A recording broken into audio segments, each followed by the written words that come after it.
La Bible déclare, nous avons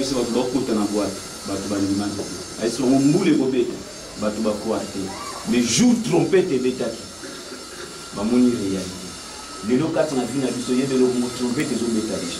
lorsque la parole de Dieu descend, c'est le trompette. Lorsque la parole de Dieu descend, c'est la trompette. Tant trompette, ils ont enseigné, ils ont bêta, bien aimé dans le Seigneur, Dieu cherche aujourd'hui, pas demain, mais aujourd'hui.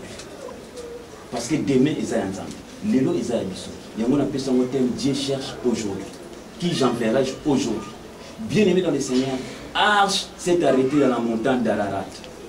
Et Singeli, Noé abimisa, Moutumoko abimisa deux choses. Et la Bible déclare première fois à lâcher Corbeau. Corbeau est qui endurance katina Corbeau ezate. Persévérance katina Corbeau ezate. Corbeau moya que ne musique ezate parce que comme moi ezalaki na katina mokili. Banzete ezalaki moya que ne musique ezalaki Bible obi abana kozonga toujours na arche. A lâché Corbeau pendant 3 fois. A moni que non Corbeau zo kene musikate. Endurance katina Corbeau ezate. Corbeau zo kene musikate. Corbeau zo zonga na arche.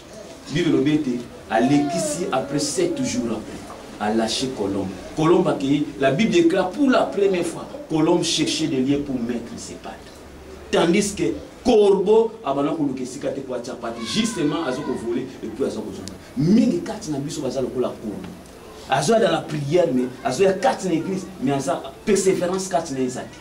Aye lelo alingi lobi nzamba pese voyage. Soki nzamba pese voyage te na longwe. Aye lelo alingi nzamba pese libala lobi. Aye lelo alingi nzamba sale ba miracle comme un bâton magique. Dieu peut rien faire. Nzamba longoli puissance ko ezalaki kati na Corbeau apesa mona Colombe. La Bible déclare à cause de toi-même qu'il laissera l'héritage que je voulais te donner. Mingi pe kati na biso parce que adhérence ezate. Nzamba a besoin d'équiper pour évangéliser. Nzamba a équipé afin que vous annoncer la parole de Dieu. Mais lorsqu'il n'y a pas bien aimé dans le Seigneur, en dirance kati yo Nzamba longolio a personne pas mon. Amen. Pourquoi kati na biso en dirance ezate? Alingo sala Nzambe lelo alingi ba futé kaka lelo. Alingo sala Nzambe lelo alingi ba intérêt ne pe kaka lelo. Comment voulez-vous que Dieu opère le miracle? Oh, il y a un esprit à Corbeau, c'est difficile pour être Nzamba équipé. Si le temps où on a un esprit à Corbeau, c'est difficile pour être Nzamba salva miracle katina finalement. Mais la Bible déclare, quand Noé a lâché la colombe est partie, il a cherché des lieux pour mettre ses pattes. Nzamba zoluka batande. Bah oh bah robot va signe. Bien aimé, ceux qui va signer ça c'est difficile pour moi le mot qu'on a dit. Rideau avant et comme un rideau bien aimé dans le Seigneur où qui n'a pas pensé. Alléluia. Paul le loin comme un rideau où qui n'a pas pensé. S'il n'y a pas de fruits bien aimé dans le Seigneur, Nzamba vous sera rien à finir. Alléluia. La Bible déclare l'arbre qui ne donne pas de fruits sera ne peut être jeté dans le feu. S'il n'y a pas de fruits, bien évidemment, c'est Nzamba zo sengo le loko na molimo. Donc il faut au kota kati na bonzambe ou kanzambe. Kota kati na bonzambe fouiller Nzambe. Bible dit chercher l'Éternel pendant qu'il se trouve. Vie autant de choses menées en côté sengelo mené. Tant souffrir au situation sont menées et sengelo te mené mon temps normal. Mais si longtemps à cause il y a des camons au sala et même on a ba vie bien aimé racheter le temps.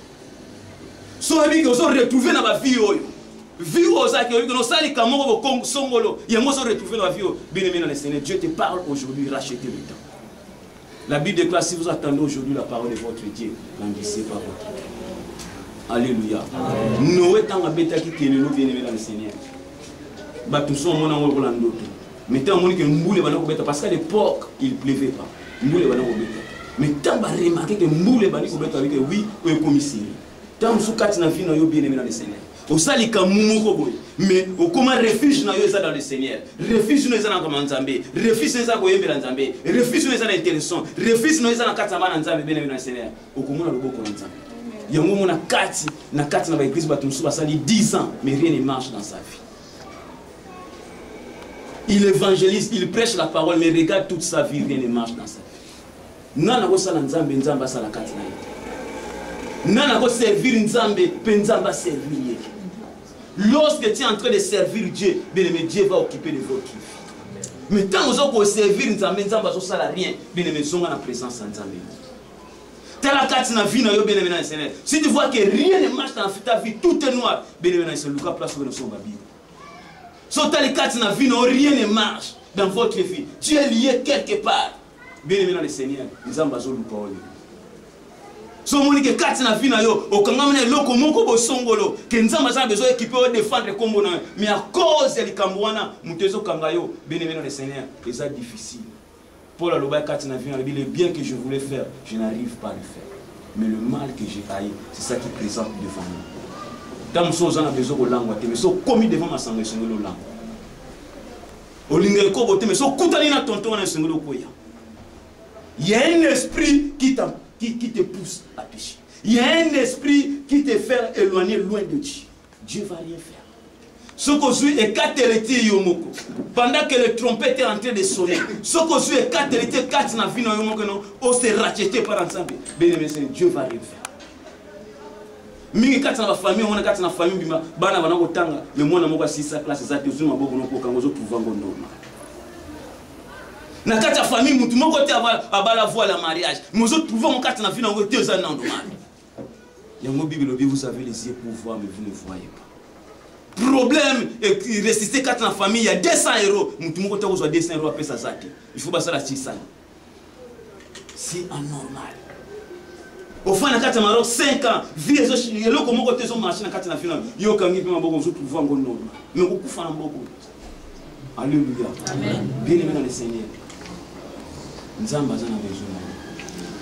Nous avons besoin de besoin. Si vous avez fruité 4 dans la vie. Bible dit que Noé, il a lâché la colombe. Colombe est la première fois place à matin. Deuxième fois, la Bible déclare Colombe est revenu avec une feuille dans son bec. Regarde le fruit. Dieu a besoin de fruits aujourd'hui. Ainsi Abraham, regarde derrière toi. Regarde vers l'Orient. Tant Abraham a monaki, oh non seulement, ce qu'Abraham a monaki, mais si longtemps mon je te donnerai cela avec tes descendances. Pourquoi Abraham a monaki? Ce qui y a le loso moto va foutre quatre la vie bien aimé c'est l'ensemble au salon.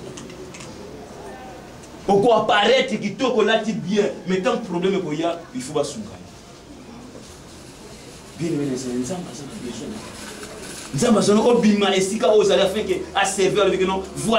Voici la sœur que je cherche. Vas-y, va défendre ma parole. Vas-y, va défendre ta parole. Où trouverons des hommes capables aujourd'hui? Où trouverons des femmes capables aujourd'hui? Où trouverons des femmes ou des hommes capables de défendre la parole de Dieu dans ces coins de J5? Pour tout évangéliser, ça passe.